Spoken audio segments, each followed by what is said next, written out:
Hello दोस्तों, नमस्कार। दोस्तों, सीआईएसएफ फायरमैन के द्वारा बहुत ही बड़ी खुशखबरी दी गई है। बस आप इस पूरा वीडियो में बने रहें। आप वीडियो को एक सिंगल सेकंड भी आप स्किप ना करें। इस वीडियो में किसी भी प्रकार की भ्रामक जानकारी आपको नहीं दी जाएगी। जो भी जानकारियाँ आपको दी जाएगी वो अपने आप में ऑथेंटिक जानकारी होगी। दोस्तों, इस बार सीआईएसएफ के द्वारा ऐसा कदम उठाया गया है ताकि वैकेंसी खाली ना चली जाए। प्रत्येक साल अर्थात जब जब भी इसका सीआईएसएफ फायरमैन का वैकेंसी आता था तो इसका वैकेंसी का कुछ ना कुछ हिस्सा खाली रह जाता था। और ऐसा क्यों होता था, आज आपको इस वीडियो में सब कुछ मालूम चलने वाली है। देख लीजिए मैंने क्या क्या लिखा हुआ है। सबसे पहले मैंने लिखा हुआ है कि सबका रिजल्ट कैसे हो गया, सीआईएसएफ वाले ऐसा क्यों किया, इससे अभ्यर्थी को फ़ायदा या नुकसान है। बस अब वीडियो में बने रहें। देखिए, हर चीज़ की जानकारी आपके पास ऑथेंटिक होना बहुत ही ज़्यादा ज़रूरी है अगर आप इन चीज़ों से रिलेटेड हैं तो। ठीक है, मैंने दूसरी चीज़ लिखा है कि कट ऑफ के ऊपर में क्या प्रभाव पड़ने वाला है। जैसे अगर इस बार सबका अगर रिजल्ट दे दिया गया है डॉक्यूमेंटेशन के लिए तो कट ऑफ पर तो कुछ ना कुछ तो प्रभाव पड़ेगा ही ना। और मैंने नेक्स्ट लिखा है कि डॉक्यूमेंटेशन के लिए कौन कौन सा डॉक्यूमेंट्स का चेक किया जाएगा। दोस्तों, आप अभी से ही इन सारे डॉक्यूमेंट्स को तैयार कर लीजिएगा। मैं अभी यहाँ पे इसका कॉलम बना दिया हूँ। मैं अभी उन सारे डॉक्यूमेंट्स को लिखूँगा।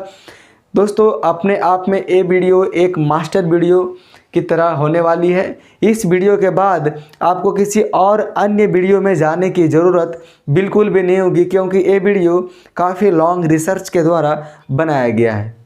देख लीजिए, सबसे पहले अगर मैं बात करूं इसमें टोटल पद की, तो आप सभी को मालूम है कि इसकी पद बढ़कर 1721 हो गई है।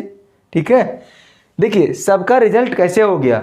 दोस्तों, सीआईएसएफ के द्वारा नोटिफिकेशन में कहा गया था कि जनरल, ईडब्ल्यूएस और एक्स सर्विसमैन का जनरल, ईडब्ल्यूएस और एक्स सर्विसमैन का इसका ये डॉक्यूमेंटेशन के लिए कट ऑफ 35% जाने वाली है। अर्थात जो भी अभ्यर्थी जनरल कैटेगरी से हैं, ईडब्ल्यूएस से हैं या तो एक्स सर्विसमैन हैं, अगर वो 35 नंबर लाए हैं तो उन सारे विद्यार्थियों को डॉक्यूमेंटेशन के लिए चयनित कर लिया गया है, शॉर्टलिस्टेड कर लिया गया है। लेकिन इसके अलावा जो भी विद्यार्थी बच गए, जैसे ओबीसी कैटेगरी की, एससी कैटेगरी की और एसटी कैटेगरी की, अगर उनका नंबर 100 में से 33 नंबर है, अर्थात 33% वाले को शॉर्ट लिस्टेड किया गया है इस वैकेंसी में मेडिकल के लिए। इसमें अलग अलग प्रोसीजर है। सबसे पहले इसमें फिजिकल हुआ, फिजिकल के बाद रिटर्न हुआ, रिटर्न के बाद अब इसमें डॉक्यूमेंटेशन के लिए बुलाया जा रहा है। अब डॉक्यूमेंटेशन के बाद अब बुलाया जाएगा मेडिकल के लिए, और मेडिकल के बाद एक फाइनल मेरिट लगेगी। अभी जैसे इसका जो जिन विद्यार्थियों को शॉर्ट लिस्टेड किया गया है, उसके बाद 2 कट ऑफ और जारी होगी। किस किस चीज़ की? एक मेडिकल की कट ऑफ जारी होगी मेरे भाई, और एक मेरिट की कट ऑफ जारी होगी। अब देख लीजिए, जब सबका रिजल्ट दे दिया गया भाई, अगर आप एग्जाम में बैठोगे तो 33 नंबर कौन नहीं लाता है भाई। 40 नंबर 50 नंबर वाले सब कोई खुश है कि मेरा सिलेक्शन हो गया भाई। अभी काफ़ी प्रोसीजर बाकी है, लेकिन इसमें जो मेन पॉइंट है, देखिए, इससे अभ्यर्थी को फ़ायदा या नुकसान। दोस्तों, इसमें नुकसान बिल्कुल नहीं है, फ़ायदा ही फ़ायदा है। अब इसमें क्या फ़ायदा है आपकी जानकारी के लिए बहुत इंपॉर्टेंट है। पहले क्या होता था दोस्तों, जो जितनी भी वैकेंसीज़ आती थी, जैसे मान के चलिए कि अगर 1000 वैकेंसी आई हुई है, उस 1000 वैकेंसी में डॉक्यूमेंटेशन के लिए उतना ही विद्यार्थियों को बुलाया जाता था जितनी वैकेंसी की संख्या होती थी। तो डॉक्यूमेंट्स में तो बहुत कम विद्यार्थी छटते हैं, ठीक है, और उसके बाद उन लोग का मेडिकल लग जाता था, और मेडिकल में उतना ही विद्यार्थियों को बुलाया जाता था जितने की बस वैकेंसी थी। तो जैसे अगर 1000 वैकेंसी है, 1000 विद्यार्थियों को बुला लिया गया डॉक्यूमेंटेशन के लिए, उसमें मान के चलिए कि 20 विद्यार्थी छट गए। उसका छटने का रीज़न भी क्या रहता है अभी हम आपको बताने वाले हैं। अगर मान के चलिए कि 20 विद्यार्थी छट गए डॉक्यूमेंटेशन में, उसके बाद जो बच गए 980 विद्यार्थी, जबकि वैकेंसी की संख्या मान के चलिए 1000 है, जैसा कि मैंने माना है। अगर मेडिकल, देखिए मेडिकल में तो सब कोई फिट तो हो ही नहीं सकता। मेडिकल में ना जाने कि 100 विद्यार्थी छट जाए, 200 विद्यार्थी छट जाए, तो इस प्रकार से जितनी भी वैकेंसीज निकल कर आती थी सीआईएसएफ फायरमैन में, उस वैकेंसी में कम से कम 200 से 300 विद्यार्थी को, मतलब कि 200 से 300 वैकेंसी खाली ही चले जाती थी इस प्रक्रिया के माध्यम से। लेकिन इस बार सीआईएसएफ फायरमैन के द्वारा इस वैकेंसी के लिए सोचा गया है कि क्यों ना एक ऐसा उपाय लगाया जाए, एक ऐसा विधि निकाला जाए ताकि सब बच्चे पूरे आ जाए जितनी वैकेंसीज है। तो वैकेंसी दोस्तों 1721 है। इस प्रकार से देखिए, मैंने लिखा कि कट ऑफ के ऊपर क्या प्रभाव पड़ेगा। अगर 1721 विद्यार्थियों को चयनित किया जाएगा, जहां किया जाना था चयनित 1500-1400, तो उसकी अपेक्षा में तो कि कट ऑफ पर तो कोई प्रभाव पड़ेगा ही ना। आप फिर से अब सुन लीजिए आप इस बात को। जैसे अगर 1721 विद्यार्थियों को ही अगर शॉर्ट लिस्टेड किया जाता डॉक्यूमेंटेशन के लिए, मेडिकल के लिए, तो 1721 के 1721 तो पूरी पास होते नहीं मेडिकल डॉक्यूमेंट्स में और ये मेडिकल में। 100 विद्यार्थी, 200 विद्यार्थी, 300 विद्यार्थी छटेंगे ही छटेंगे कोई ना कोई फॉल्ट से। तो कहने के तो था 1721, लेकिन सिलेक्शन होता कितनों का? 1300-1400 विद्यार्थियों का।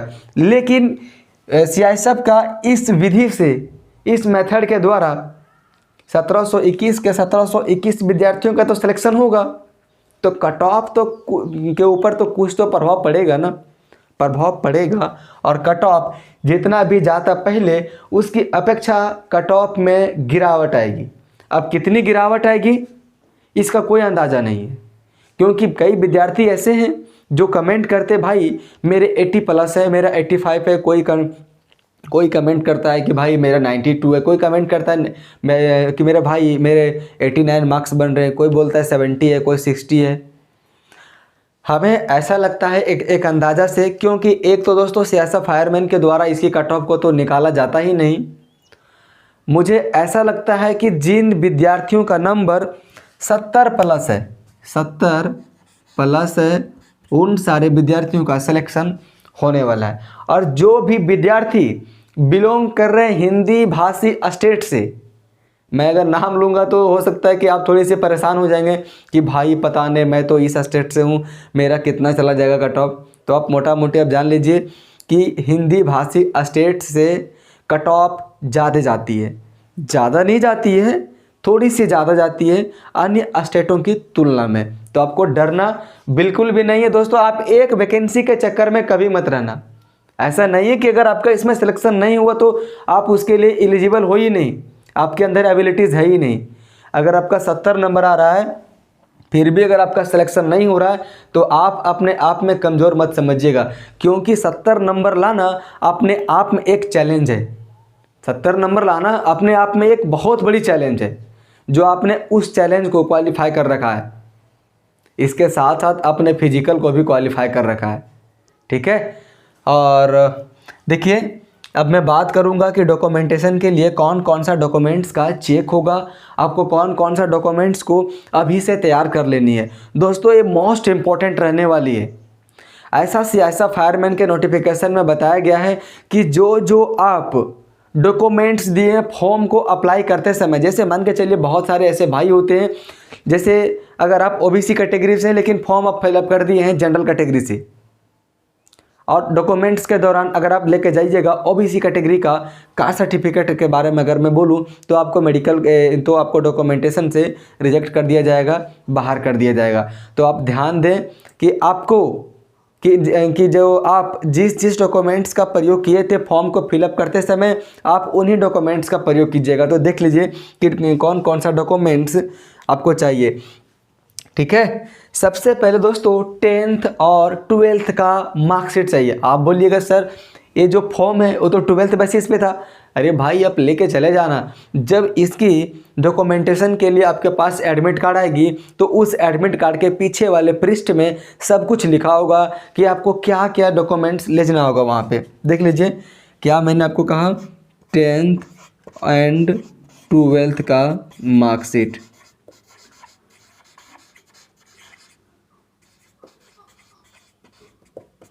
और कुछ चाहिए क्या 10th और 12th से रिलेटेड? बिल्कुल दोस्तों, अगर आप 10th पास कीजिएगा ना तो 1 साल के बाद एक 10th पास का मूल प्रमाण सर्टिफिकेट आता है।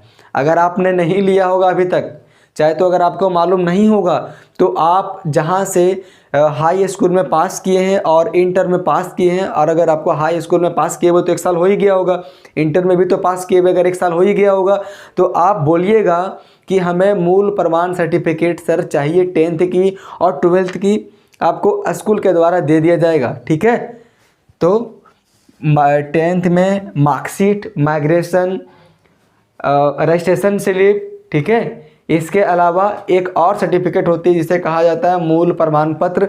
तो आप उस डॉक्यूमेंट्स को ले लीजिएगा और आप उसे लेमिनेशन करवा दीजिएगा ताकि वो फटे नहीं। अगर वो मूल प्रमाण पत्र 10th या 12th की फट जाएगी तो सोच लीजिए आपके जूते घिस जाएंगे काउंसिल दौड़ते दौड़ते, तो आप इसे लेमिनेशन करवा लीजिएगा। ठीक है, दूसरा क्या आपको ले जाना है वहाँ पे, आधार card,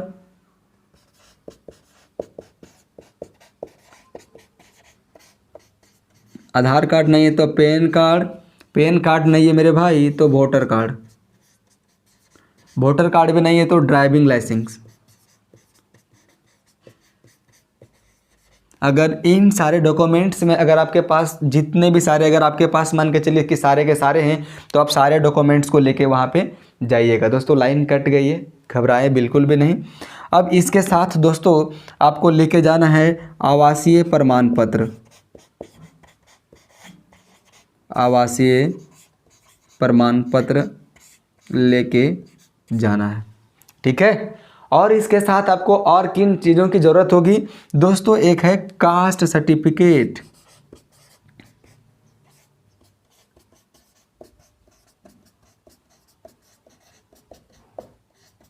caste certificate.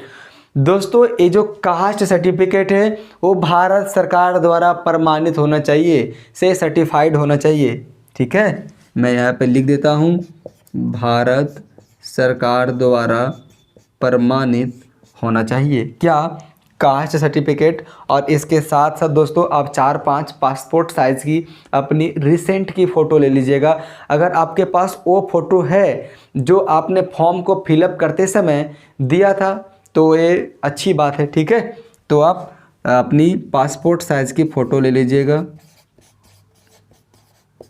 Passport size photo 4-5 ले लीजिएगा। ठीक है, क्या पता कि कितना, और जितने भी जो डॉक्यूमेंट्स मैंने यहाँ पे लिखा हुआ है, आप एक चाहे तो आप एक आय प्रमाण पत्र भी लेके चले जाएंगे तो ठीक ठाक रहेगा। लेकिन दोस्तों ये सारे के सारे लेटेस्ट होने चाहिए। ऐसा नहीं कि अगर आपके पास 2016 की पड़ी हुई है, 2017 की पड़ी हुई है, 2020 की पड़ी हुई है, दोस्तों आप प्रयास कीजिए कि आप इसे लेटेस्ट वाले बनाकर लेके चले जाएं। ठीक है, तो और आप प्रयास कीजिएगा कि जो जितने सारे मैं यहाँ पे जो डॉक्यूमेंट्स को लिखा हूँ उन सारे डॉक्यूमेंट्स का 1 से 2 आप फ़ोटोकॉपी भी लेकर वहाँ पे ज़रूर जाइएगा। तो मैं उम्मीद करता हूँ कि अगर आप बिना वीडियो को स्किप किए हुए इवन अ सिंगल सेकेंड इस पूरे वीडियो को देखा होगा तो आपको और कई अन्य वीडियो को देखने की ज़रूरत नहीं पड़ेगी। ये अपने आप में एक ऑथेंटिक वीडियो है और मेरा चैनल पे जो भी वीडियो आती है वो सारे के सारे ऑथेंटिक होती है। तो अगर आप मेरे चैनल पे नए हैं मेरे भाई तो आप मेरे चैनल को सब्सक्राइब कर लीजिएगा और वीडियोज़ को लाइक कर दीजिएगा। मैं अपने इस चैनल पे कंपटीशन के ऑल डिफेंस लेवल जितने भी एग्ज़ाम हैं, SSC GD, SSB tradesman, CISF HCM, CISF tradesman, Assam rifles, जितने भी एग्ज़ाम हैं उन सारे एग्ज़ाम में आने वाले रीजनिंग और मैथ को मैं नाश्ते नाबूद कर रहा हूं। आप मेरी चैनल के वीडियोस वाली सेक्शन में चले जाएं, प्ले लिस्ट वाली सेक्शन में चले जाएं और आप वहां पे जाके उस वीडियो का लुत्फ़ उठाएं जहां मैं बिना फिजूल की बात किए हुए सीधा क्वेश्चन पे अटैक करता हूं और मैं आपको स्मार्ट सॉल्यूशन के साथ साथ एग्ज़ाम अप्रोच और इसकी कॉन्सेप्ट को मैं क्लियर करता हूं। तो बस आप जाएं, ये मैं जो कि कह रहा हूं वो मैंने सारे के सारे वहाँ पे इम्प्लीमेंट करने का प्रयास किया है मैं अपने उस वीडियो में। ठीक है, तो बस आज का वीडियो में यहीं पे एंड करता हूं। Thank you.